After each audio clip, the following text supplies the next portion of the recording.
quickly, let's talk about the token impersonation mitigation strategies. So with this, we can limit user and group token creation permissions. That one's a little tricky. It will not fully prevent everything, I don't believe, not in my opinion. The better idea here in the beating down, some of the repetition that we're going to have here, account tiering, very important.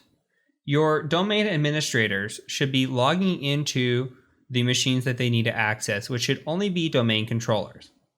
If for some reason that domain administrator logs into a user computer or a server, and that user computer or server gets compromised, guess what? We can impersonate that token.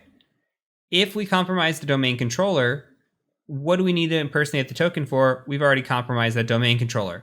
So yes, we could still do a token impersonation attack on the domain controller, but there's no point there. But if we, somewhere else in the network on a user or a server, a different server, then we can compromise that, become domain admin, and leverage that. So that's one. Two, local admin restriction comes into play yet again. If users are not local admins on their computers, we cannot get a shell on that computer with their account. That prevents us from getting onto the computer and utilizing this kind of attack.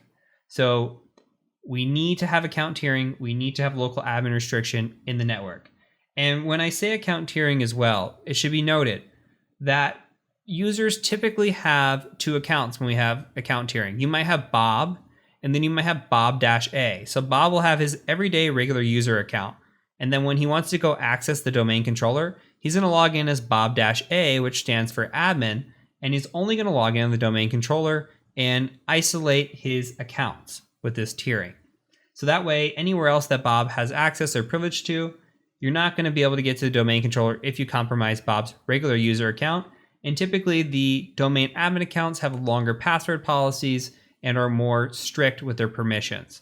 So something to think about in terms of defeating this, and it's just beating a dead horse with a lot of this, right? Like just a lot of repetition on some very simple policies. And if these policies are in place, which in most networks they're not, then you can stop an attacker with a lot of attacks.